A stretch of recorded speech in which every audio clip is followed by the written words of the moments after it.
Sorry, Dad, but spoiling my appetite isn't all bad. To have a bit of cake before the cauliflower, to quality control the cookies, to lick the beaters and be one of the chosen icing eaters. Joy can't be contained, especially in church. Laughter should not be constrained. Sometimes we need to color outside the stained glass. Sometimes, at least I need a good-hearted kick in the ass. To be faithful, our hymns need not be grim. Faith can be fun. It's a heck of an adventure following God's begotten Son. The world is so full of heartache. Life is too full of heartbreak. At least here, at least sometimes, it's important to gather and simply eat some cake. I find that there is a giddy weariness that sets in these days after the holy hullabaloo of Lent and Holy Week. The weeks leading up to Easter Sunday are always our busiest of the year, and not just for the ministers, but for our staff and for our dedicated lay leaders who step up in so many important ways, from our ushers to the Communion Guild to the volunteers who put on the community meals and host the Good Friday concert and help spread the word, to our various committees and, of course, the official board. It is a lot of work, but it is worth it. As our own William Wright told me once, if God is God, then nothing but our best will do. And so I also want to take a moment to thank you if you reached out recently to say that the various services and events have connected with you in good ways. Affirming our collective efforts is part of building a culture of gratitude, which is so important to the mission of places like this. One of our folks, Connie, caught me in the hallway a few days ago, and she laser beamed me right in the eyes and said, "I love this church." And I said, "So do I." I consider it an absolute privilege to share in the ministry of this place. And I've been thinking about it recently, and I think one of the things that makes Met so special is that we can take what we do seriously here. We can take the sacred music and preaching and liturgy seriously. We can take our responsibilities to build supportive, inclusive community and compassionate outreach seriously. We can take the work of the church seriously, but we don't take ourselves quite so seriously. There's both a grandness and a humbleness here. This is, I think, the secret sauce, the Colonel's 11 herbs and spices of the place, that we can strive for excellence, but know that we will never be perfect, and be okay with that. We can laugh when mistakes happen and just try to do better next time. We can have a community grounded in the very best of our sacred traditions, but also be warm and welcoming and open to new people and perspectives, not assuming that we have it all figured out. We can take the work seriously without taking ourselves too seriously, because ultimately what we do here is not really about us. It is about God. It is about our response to what God has done and is doing in our lives. And when we become aware of grace and the good and faithful response to that grace is gratitude. It is the outflowing of thanksgiving and appreciation and, honestly, joy. The one we follow here understood the centrality of joy to life and to faith. Jesus undoubtedly loved a good celebration.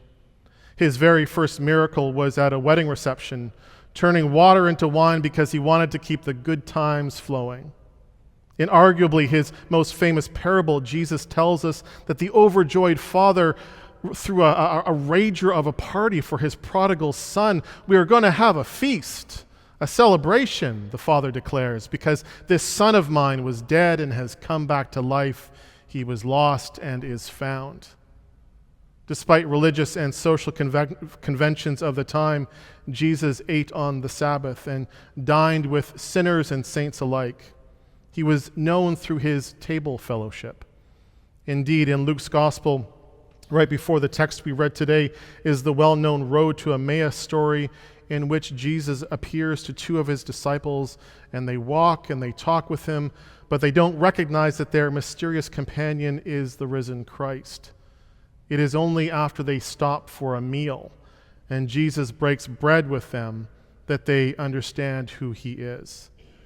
This is how the risen Lord wants to be recognized: in eating and drinking together, in fellowship, in companionship, in actually enjoying ourselves and each other's company. There is a reason why Christian ministry is so often focused on food. This is how Christ is made known in our midst. In the holy sacrament of communion that we celebrate here, certainly, but also through the community meals that Jim and the lay leaders and volunteers run downstairs on Fridays, and through our hospitality activities that Jay and Gunn and the Congregational Care Committee run. Our property manager, Frank, gives me a hard time that my grand strategy for church renewal revolves around bringing in cake on Sunday mornings. You know what? He's actually not far off. There's a reason why we do that, just like there's a reason why we invite people to the Imperial Pub once a month. The world is a mess, and so many of us are struggling. So in places like this, why would we not take every opportunity to celebrate, to bring a bit of joy into our days, to demonstrate that the good news of Jesus Christ is actually good news? I have every confidence that if Jesus were here today, he would absolutely enjoy a bit of cake before lunch. He would be the first in line to quality control the cookies and to lick the beaters and be one of the lucky icing eaters. Yes, our faith claims him as a fully divine figure through whom all things came into being, but he was also fully human. He told jokes, he laughed, he cried, he got frustrated and angry and hangry, just like us. This is the profound beauty of the incarnation. Through Jesus, God has experienced everything we experience. We are not alone in this physical reality, often beset by longings and desires and urgings, not all of which are healthy, but Jesus has been there too. Likewise, we are not alone in our capacity for joy and celebration and gratitude. Jesus has been there as well. There is nowhere that he has not been. And this is what makes this season of Easter and its mind-melting claim of the final victory of love so important and so radical. Luke writes, while his disciples were talking about all that had happened, Jesus himself stood among them and said to them, "Peace be with you." And they were startled and terrified and thought they were seeing a ghost. He said to them, "Why are you frightened?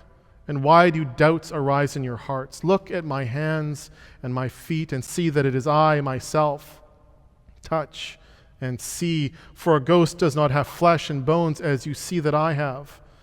And when he had said this, he showed them his hands and his feet.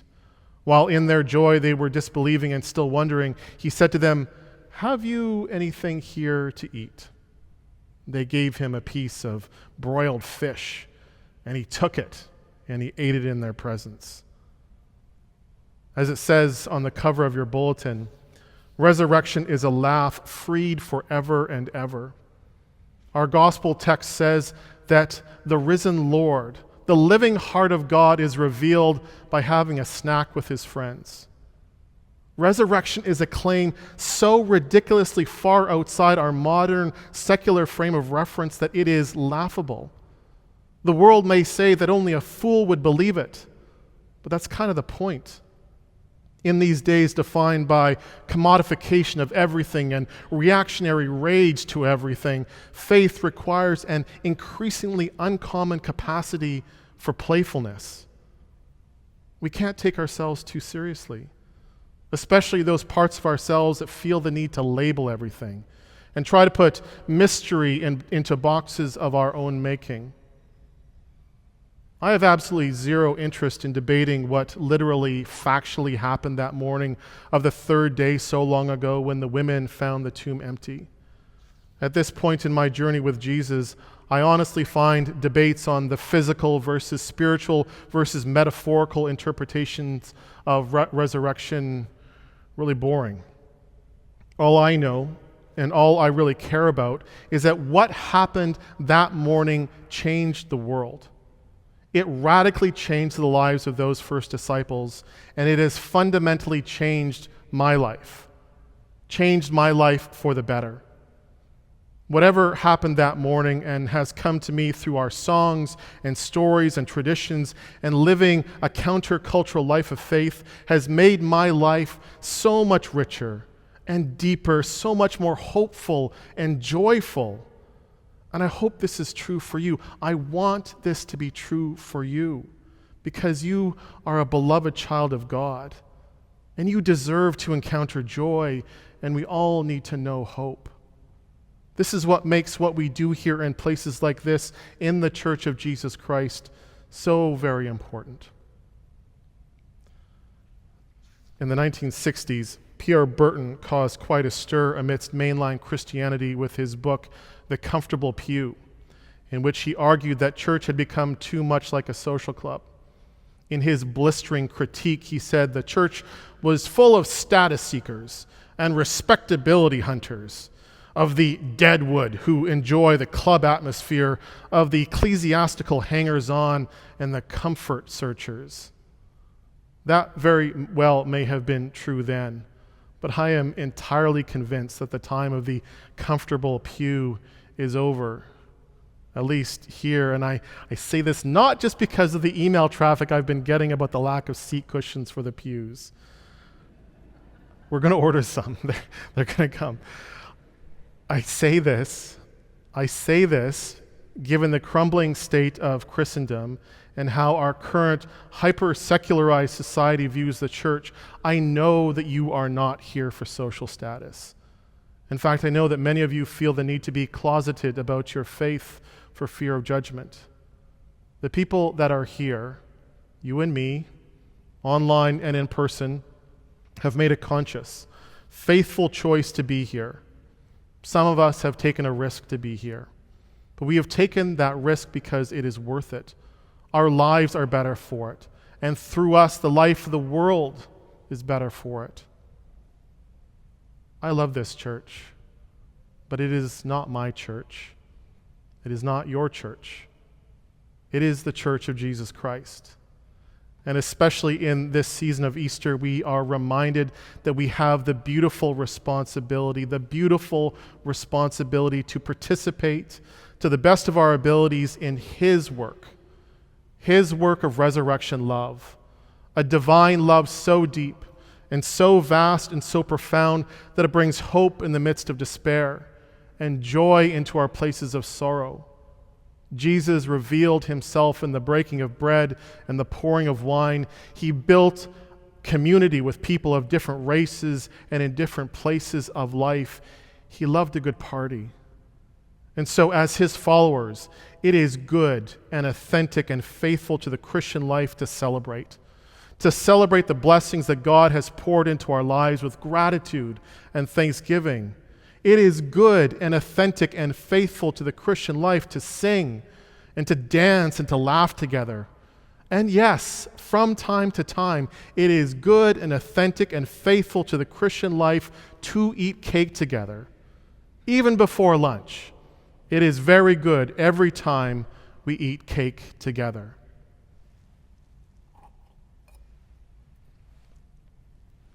Amen.